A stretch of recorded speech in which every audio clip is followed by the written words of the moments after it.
Hello everyone, আসসালামু আলাইকুম। আজকে আমরা সলভ করব ক্যামব্রিজ 15 টেস্ট 1 রিডিং প্যাসেজ 1। আমাদের আজকের টপিক হচ্ছে নাটমেগ এ ভ্যালুয়েবল স্পাইস, মানে হচ্ছে নাটমেগ একটা মূল্যবান স্পাইস, মশলা। ওকে, সো আজকে আমরা মূলত যে বিষয়টা আলোচনা করব, যে আমরা আসলে প্যাসেজটি পাওয়ার পর আমরা প্রথম কাজটি আমাদের কি হবে, কিভাবে শুরু করলে আমরা যে রাইটার আছে ক্যামব্রিজের, অথবা আমাদের যে কোশ্চেন, আমাদের মূল এক্সামে যে আমাদেরকে যারা কোশ্চেন প্রোভাইড করবে, তাদের যে ট্র্যাপগুলো আছে, তারা তো অবশ্যই আমাদেরকে ফাঁদে ফেলার চেষ্টা করবে, ঠিক আছে, বিভিন্ন উপায়। যেমন ধরেন, এখানে প্রথমে আমাদেরকে গ্যাপ ফিল দিয়েছে 4টা, তারপরে আবার দিয়েছে আমাদের ট্রু ফলস নট গিভেন 3টা, তারপরে আবার দিয়েছে আমাদেরকে গ্যাপ ফিল কি বলে যে প্রায় 60টা মতো, মানে 8 থেকে 13 নাম্বার, ঠিক আছে। তো আসলে কোন ধরনের অ্যান্সারগুলো আমাদের আগে সলভ করা উচিত এবং কোন ধরনের অ্যান্সারগুলো আমরা যদি শুরু করি, তাহলে আমাদের কি বলে যে টাইমটা ওয়েস্ট হবে না। আমরা জানি রিডিংয়ের টাইমটা অনেক বেশি মূল্যবান, কাজেই এই দিকে আমাদের সবসময় ফোকাস রাখতে হবে। সাধারণত আমি বলি, এই যে যদি আমরা এখানে পড়ি the leaves of tree are in shape, এখানে কিন্তু আমাদের তেমন কোনো কিওয়ার্ড কিন্তু নাই। এখানেও কিন্তু আমরা যদি দেখি তেমন কিন্তু আমাদের কিওয়ার্ড কিন্তু নাই। যদি থেকেও থাকে তাহলে সাধারণত কি হয়, প্রথম দিকে তারা এমন ধরনের তারা প্রশ্ন তারা দেয় প্রথম দিকে, যেটা খুঁজে পাওয়া আমাদের জন্য অনেক কঠিন হয়ে যায়। যখন আমরা প্রথম দিকের প্রশ্নগুলো খুঁজে পাবো না সহজে, ঠিক আছে, তখন কিন্তু আমাদের টাইমটা ওয়েস্ট হবে। তখন আমরা যত টাইম ওয়েস্ট হবে তত কিন্তু আমরা ডিপ্রেশনে পড়ে যাব। কাজেই আমাদেরকেও একটু বুদ্ধি খাটিয়ে অ্যান্সারগুলো করতে হবে, যাতে প্রথম দিকে খুব অল্প সময়ে আমরা আমাদের কি বলে যথেষ্ট পরিমাণ অ্যান্সারগুলো করে ফেলতে পারি, ঠিক আছে। অ্যাটলিস্ট যারা 6.5 অথবা 7.5 যাদের টার্গেট রিডিংয়ে, ঠিক আছে, এই টিপসগুলো অবশ্যই আমাদেরকে ফলো করতে হবে। তো এখন আমরা যদি পুরো কোশ্চেনগুলো যদি দেখি, এটা আমাদেরকে দেখতে হবে, কারণ প্ল্যানিং যদি আমরা করে ফেলি, প্ল্যানিংটা কিন্তু অনেক গুরুত্বপূর্ণ, ঠিক আছে। প্ল্যানিং কিন্তু অনেক গুরুত্বপূর্ণ। তাহলে আমরা অ্যান্সারগুলো কোন দিক থেকে আমরা শুরু করব, কোন অ্যান্সারগুলো খুঁজে পাওয়া আমাদের সহজ হবে, সেটা আমরা আগে প্ল্যানিং করব, ঠিক আছে। যেমন আমরা দেখি যে এখানে হচ্ছে এই যে 1777, 1778, এগুলো কিন্তু এমন ধরনের কিওয়ার্ড যেগুলো আমরা সহজেই কিন্তু প্যাসেজে খুঁজে পাবো, ঠিক আছে। আর এখানে যদি আমরা দেখি, এখানে তেমন কোনো কিওয়ার্ড কিন্তু নাই। আর যদি থাকেও, আমি তো বলেছি যে প্রথম দিকে তারা একটু কঠিন দেয়, যাতে আমাদের অ্যান্সারটি খুঁজতে খুঁজতে অনেক সময় আমরা পার করে ফেলি, ঠিক আছে। কাজেই আমরা কি করব, যখন দেখবো এই যে আমাদের সহজ কিওয়ার্ড আছে, তখন আমরা এখান থেকে কিন্তু অ্যান্সারগুলো করা শুরু করব, ঠিক আছে। এই যে 1778, 1777, তারপরে এই যে লেট 18th সেঞ্চুরি, 1800 শতকে। আচ্ছা, এইগুলো আমরা কিওয়ার্ড যদি নেই, এখান থেকে যদি আমরা শুরু করি, তারপরে এই যে আমরা দেখতে পাচ্ছি Banda island, nutmeg plantation were destroyed by a, মানে 1878 সালে হাফ দ্য বান্ডা আইসল্যান্ড, মানে বান্ডা আইসল্যান্ডের অর্ধেক, যেখানে নাটমেগ, যেখানে কি ছিল, গাছপালাগুলো ছিল, সেগুলো ডিস্ট্রয়েড হয়ে গিয়েছিল, ধ্বংস হয়ে গিয়েছিল। কিসের মাধ্যমে ধ্বংস হয়ে গিয়েছিল, সেটা হচ্ছে আমাদের অ্যান্সার, ঠিক আছে। সো এখন প্যাসেজে আমরা খুঁজব 1778 এবং 1774। এটা যেহেতু 13 এবং 12 নাম্বার কোশ্চেন, সো এটা আমরা কখনোই প্যাসেজের শুরুর দিকে আমরা অ্যান্সারগুলো খুঁজব না, বা এই কিওয়ার্ডগুলো খুঁজব না। এটা যেহেতু লাস্টের কোশ্চেন, কাজেই আমরা প্যাসেজের শেষের দিকেই এই কিওয়ার্ডগুলো আমরা খুঁজব, ঠিক আছে। সো এই যে আমরা যদি দেখি 1777 আমরা পেয়ে গেছি, তারপরে যে 1778ও আমরা পেয়ে গেছি। তো এখানে বলতে যে 1778 সালে কি হয়েছে, বান্ডা আইসল্যান্ড আমাদের আরেকটা ভালো কিওয়ার্ড আছে। এই যে বান্ডা আইসল্যান্ড যদি আমরা দেখি, এই যে দ্য বান্ডা আইসল্যান্ড, এই যে, তাহলে নাটমেগ প্লান্টেশন, যেখানে নাটমেগগুলো কি হচ্ছিল, নাটমেগের যে গাছপালাগুলো ছিল সেগুলো ডিস্ট্রয়েড হয়ে গেছিলো কিছু একটার মাধ্যমে। এখন ওই কিছুটাই হচ্ছে আমাদের অ্যান্সার। তো আমরা এখন প্যাসেজটি পড়ব। Next, in 1774 A volcanic eruption ঠিক আছে, একটা আগ্নেয়গিরির অগ্নুৎপাত ইন দ্য বান্ডা রিজিয়ন, এই যে বান্ডা রিজিয়ন মানে বান্ডা অঞ্চলে, ঠিক আছে, এই যে বান্ডা আইসল্যান্ড অথবা বান্ডা অঞ্চলে।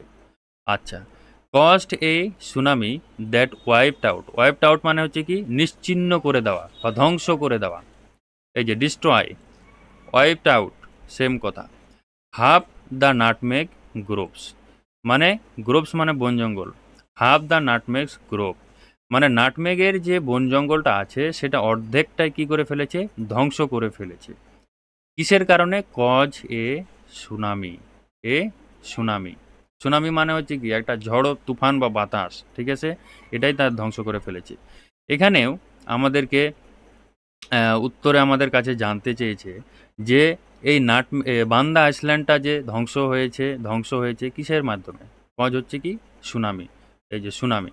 সো আমাদের অ্যান্সারটা হয়ে যাবে সুনামি, এবং বানান আমরা অবশ্যই সেম বানান দিব, TSUNAMI। বানান ভুল হলে কিন্তু আমাদের অ্যান্সার কাটা যাবে। সো বানান যখন আমরা লিখব তখন আমরা খেয়াল রাখবো। আচ্ছা, এবার দেখি যে 1777 সালে বলতেছে nutmeg plants were secretly taken to, secretly মানে হচ্ছে কি চুপি সারে, টেকেন টু কোথায় নিয়ে যাওয়া হয়েছিল, লুকিয়ে এই নাটমেগ প্ল্যান্টস, নাটমেগের যে হচ্ছে উদ্ভিদ বা গাছপালা যেগুলো ছিল সেগুলো তাদেরকে কোথায় নিয়ে যাওয়া হয়েছিল, সেটি হচ্ছে আমাদের অ্যান্সার। তো এখানে আমরা নিলাম 1777 হচ্ছে কিওয়ার্ড, 1777, ওকে, এখানে আমরা পেয়েছি 1777। এই যে নাটমেগ প্ল্যান্টস, এই যে নাটমেগ প্ল্যান্টস, ওকে, এদেরকে এখন কোথায় নিয়ে যাওয়া হয়েছিল? লুকিয়ে মানে চুপি সারে, সিক্রেটলি তাদেরকে কোথায় নিয়ে যাওয়া হয়েছিল, সেটি হচ্ছে আমাদের অ্যান্সার। ওকে, এ ফ্রেঞ্চম্যান নেমড পিরি পিওব্রে সাকসেসফুলি স্মাগেল মানে হচ্ছে কি চুরি করা, স্মাগেল মানে চুরি করা, সিক্রেটলি টেকেন টু মানে চুপি সারে নিয়ে যাওয়া বা লুকিয়ে নিয়ে যাওয়া, এবং চুরি করা একই কথা। ওকে, সাকসেসফুলি স্মাগেল তাদেরকে সাকসেসফুলি চুরি করেছিল nutmeg plants to safety in Mauritius, মানে হচ্ছে কি মাউরিটিয়াস যে নামের একটি জায়গা আছে সেখানে, an island off coast of Africa, এটি হচ্ছে কি একটা আইসল্যান্ড, আফ্রিকার একটি হচ্ছে কোস্ট, মানে হচ্ছে কোস্ট মানে কি সমুদ্র উপকূলীয় যে অঞ্চলগুলো আছে সেগুলো। সো তাদেরকে চুরি করে কোথায় নিয়ে যাওয়া হয়ে গিয়েছিল? মাউরিটিয়াসে নিয়ে যাওয়া হয়েছিল। আর এখানে আমাদেরকে জানতে চেয়েছে তাদেরকে সিক্রেটলি নিয়ে যাওয়া হয়েছিল মাউরিটিয়াসে। ওকে, MAURITU বানানটা আমরা দেখব, MAURI,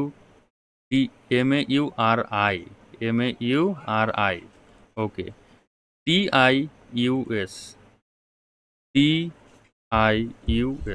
আচ্ছা, তারপর এখানে যদি আমরা দেখি, এখানে হচ্ছে 17th সেঞ্চুরি মানে 1700 শতকে দ্য ডাচ, আচ্ছা ডাচ বলতেছে, তারপর হচ্ছে এই যে ব্রিটিশ কোনো একটা জায়গার নাম, এগুলো হচ্ছে কি অনেক বেশি আমরা এগুলো জানি হুবহুব আমাদের প্যাসেজে থাকবে। সো এখানে যদি আমরা দেখি British finally obtain the island of from the British, এখানে ডাচদের বিষয়ে বলতেছে, ঠিক আছে। তাহলে ডাচরা কি করেছিল? ব্রিটিশদের কাছ থেকে ফাইনালি আইসল্যান্ডের কি দখল করেছিল? অবটেইন মানে হচ্ছে কি নিয়ে নেওয়া, ব্রিটিশদের কাছ থেকে এই আইসল্যান্ডের কি নিয়ে নিয়েছিল, সেটি হচ্ছে আমাদের অ্যান্সার, তো এখানে আমরা কিওয়ার্ড নিলাম ব্রিটিশ, দ্য ব্রিটিশ। ওকে, তো এখানে যদি আমরা দেখি এই যে the British, okay, the British, okay, এখান থেকে যদি আমরা পড়ি, এই যে তারপরে হচ্ছে দ্য ডাচ আমরা পেয়েছি।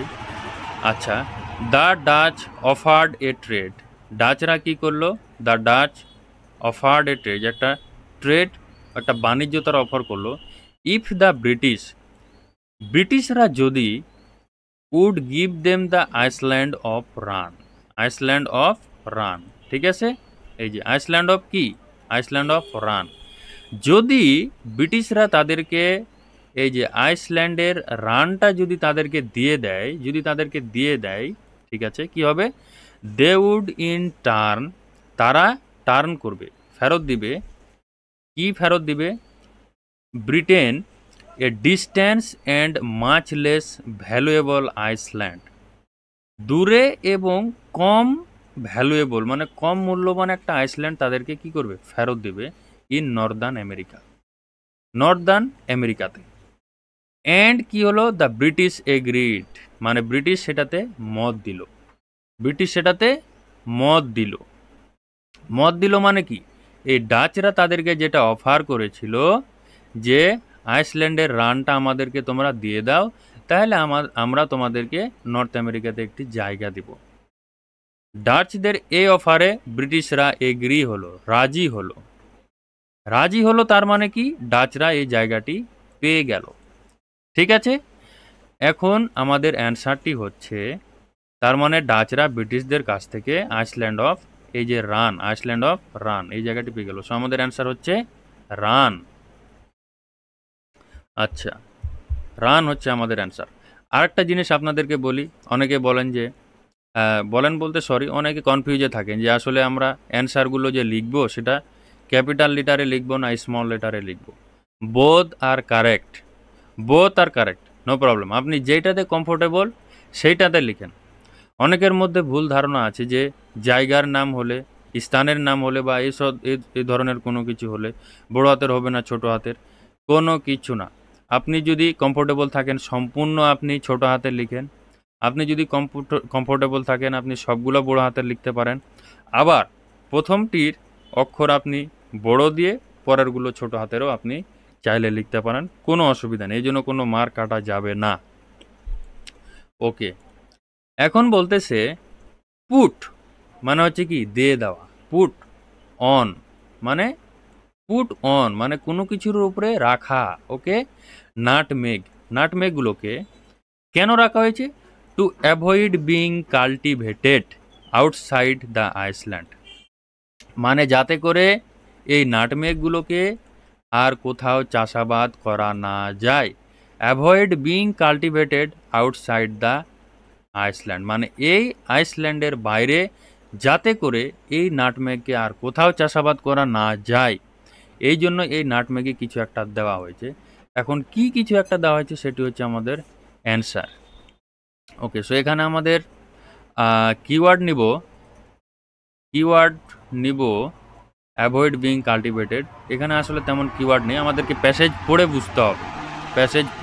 বুঝতে হবে। তার আগের লাইনটা যদি আমরা পড়ি, restricted nutmeg production to few areas, মানে নাটমেগের যে প্রোডাকশনটা সেটা কিছু এরিয়ায় রেস্ট্রিক্টেড ছিল, নিষেধ ছিল বা বারণ ছিল বা বাধা ছিল। আচ্ছা, সো এখানে আমরা পেয়েছি লাস্ট অ্যান্সারটা। সো এর উপর থেকে আমরা যদি পড়ি, এই যে দেয়ার ওয়াজ অনলি ওয়ান অবস্ট্রাকেল, মানে সেখানে কি ছিল? একটি মাত্র বাধা ছিল টু ডাচ ডোমিনেশন, মানে ডাচদের আধিপত্যর জাননে। On the Banda island the silver call rand, okay, under control the British. Okay, এখানে আসলে নাই। দ্য পুট নাটমেগের উপরে কিছু একটা দেওয়া হয়েছিল যাতে করে তারা এই আইসল্যান্ড ব্যতীত অন্য কোথাও তারা চাষাবাদ করতে না পারে। ঠিক আছে, সো এখানে আমরা যদি দেখি নিউ ইনভেস্টমেন্ট, আমরা যদি দেখি anyone growing a nutmeg seeding without proper authority, in addition all exported, এই যে বলতেছে all exported nutmeg was covered with lime to make sure there was no chance a fertile seed which could be grown elsewhere would leave the island. এই যে এখানে হচ্ছে আমাদের অ্যান্সারটা আছে। এখানে বলতেছে ইন অ্যাডিশন এর উপরোক্ত অল এক্সপোর্টেড নাটমেগ মানে হচ্ছে এই নাটমেগগুলো যেগুলো আমরা এক্সপোর্ট করব, বাইরের দেশে কি করব? রপ্তানি করে দিব। ওয়াজ কভার্ড, সেগুলো ঢাকা হয়েছিল কি দিয়ে? উইথ লাইম দিয়ে সেগুলো কি হয়েছিল? ঢাকা হয়েছিল। টু মেক শিওর, নিশ্চিত করার জন্য, দেয়ার ওয়াজ নো চান্স, যাতে করে সেখানে কোনো সুযোগ না থাকে, এ ফার্টাইল সিড, একটিও উর্বর বীজ হুইচ কুড বি গ্রোন, যেটি বেড়ে উঠতে পারে, elsewhere would leave the island, এই আইসল্যান্ডের বাইরে অন্য কোথাও যেন এই নাটমেগটা বেড়ে উঠতে না পারে অথবা জন্মাইতে না পারে। এটা নিশ্চিত করার জন্য তারা কি করছে, লাইম দিয়ে সেটিকে কভার করছে। That mean put lime on nutmeg, মানে নাটমেগে তারা কি দিয়েছে, লাইম দিয়েছে। কেন দিয়েছে, যাতে তারা অন্য কোথাও এই আইসল্যান্ডের বাইরে অন্য কোথাও যেন চাষাবাদ করা না যায় অথবা বেড়ে যেন না উঠতে পারে। ঠিক আছে, সেখানে আমাদের অ্যান্সারটি হচ্ছে লাইম, LIME, লাইম। আচ্ছা, এখন আমরা দেখব ডিম্যান্ড ফর নাটমেগ গ্রিউ, মানে নাটমেগের যে ডিম্যান্ডটা আছে, চাহিদাটা আছে, সেটা বেড়ে গিয়েছে। কেন বেড়ে গিয়েছে, অ্যাজ ইট ওয়াজ বিলিভড, এটিকে বিশ্বাস করা হতো, to be effective against the disease, মানে এটিকে বিশ্বাস করা হতো কি, এটা কার্যকরী একটা ডিজিজের বিরুদ্ধে, একটা ডিজিজের বিরুদ্ধে এটা হচ্ছে কার্যকরী। নোন অ্যাজ দ্য, এই ডিজিজটা কি নামে পরিচিত, সেটি হচ্ছে আমাদের অ্যান্সার। এই ডিজিজটা যেটি নামে পরিচিত সেটি হচ্ছে কি আমাদের অ্যান্সার। সো এখানে আমাদের কিওয়ার্ড হচ্ছে disease, and then demand for nutmeg grew. Okay, disease হচ্ছে আমাদের মেন কিওয়ার্ড। এখন আমরা খুঁজব ডিজিজ, ডিজিজ, ডিজিজ অথবা কোনো একটি রোগের নাম যেটি আমরা খুঁজব, এখানে নাই। সো আমরা উপরের দিকে খুঁজব, এই যে ডিজিজ, ডিজিজ আমরা পেয়েছি। আচ্ছা, সো এখান থেকে যদি আমরা খুঁজি, অ্যাট দ্য সেম টাইম, একই সময়ে thousands of people across Europe were dying of the plague. Plague হচ্ছে কি একটা ডিজিজ। সো এখানে বলতেছে থাউজেন্ড অফ পিপল, হাজার মানুষ, অ্যাক্রস দ্য ইউরোপ, পুরো ইউরোপ জুড়ে মরে যাচ্ছিল, ওয়ার ডাইং, মরে যাচ্ছিল। কেন মরছিল, প্লাগুর কারণে, প্লাগ, এটার কারণে তারা মরে যাচ্ছিল। এ হাইলি কন্টাজিয়াস, এটা হচ্ছে অত্যন্ত ছোঁয়াচে, অ্যান্ড ডেডলি ডিজিজ, এবং হচ্ছে কি একটা মারাত্মক রোগ, এটা হচ্ছে কি একটা মারাত্মক রোগ। ডক্টরস ওয়ার ডিসপ্যারেট, যারা ডাক্তার ছিল তারাও আশাহত হয়ে গেছিল, হতাশ হয়ে গেছিল। For a way to stop the spread of this disease, মানে এই যে ডিজিজটা যে ছড়ায় যাচ্ছে, এটা কিভাবে বন্ধ করা যায়, কোন উপায়ে বন্ধ করা যায়, এটা খুঁজতে খুঁজতে তারা হতাশ হয়ে যাচ্ছিল। অ্যান্ড দে ডিসাইডেড, এবং তারা সিদ্ধান্ত নিল অথবা চিন্তা করলো, নাটমেগ হেল্ড দ্য কিউর, নাটমেগই তাদের এই রোগটা কিউর করতেছে, ভালো করতেছে বা সুস্থ করে দিচ্ছে। কিউর করতেছে মানে কি, রোগটা তারা সুস্থ করে দিচ্ছে। ঠিক আছে, সো এটা হচ্ছে তাদের বিশ্বাস ছিল। এখানে বলতেছে demand for nutmeg গ্রিউ as it was believe, এটা বিশ্বাস করা হতো যে এটা কার্যকরী against the disease known as প্লেগু, known as the কি প্লেগু, প্লেগুর কারণে মরে যাচ্ছিল, এবং ডক্টররা ডিসাইডেড করলো যে নাটমেগটাই এই রোগের কিউর, মানে প্রতিরোধ, প্রতিরোধ। ঠিক আছে, এই রোগের প্রতিরোধ কি নাটমেগ, এটাই তাদের বিশ্বাস ছিল। এই যে, সো আমাদের অ্যান্সারটি হচ্ছে কি প্লেগু, ডিজিজটার নাম হচ্ছে প্লেগু, PLAGUE। ওকে, কেন, কারণ প্লেগু রোগের কারণে সবাই মরে যাচ্ছিল, এবং এই নাটমেগটা কি হচ্ছিল, এই প্লেগু রোগের প্রতিকার অথবা প্রতিকার। ঠিক আছে, এই নাটমেগ খেয়েই কিন্তু প্লেগু যে রোগী ছিল তারা সুস্থ হচ্ছিল, এটা হচ্ছে ডক্টরদের বিশ্বাস, এই জন্যই তাদের ডিম্যান্ডটা বেড়ে যাচ্ছিল। আচ্ছা, আর এই ডিজিজটা নোন অ্যাজ প্লেগু। আচ্ছা, এখন আমাদের দেখতে হবে মিডিল এজেস, মিডিল এজেস এটা হচ্ছে আমাদের keyword. Nutmeg was brought to Europe, মানে নাটমেগটা ইউরোপে নিয়ে আসা হয়েছিল বাই দা, কাদের দ্বারা, কাদের দ্বারা আসলে এই নাটমেগটা ইউরোপে আসছিল, সেটি হচ্ছে আমাদের অ্যান্সার। সো এখানে আমাদের কিওয়ার্ড হচ্ছে মিডিল এজেস, আমরা খুঁজব মিডিল এজেস। আচ্ছা, মিডিল এজেস যদি আমরা খুঁজি, মিডিল এজেস।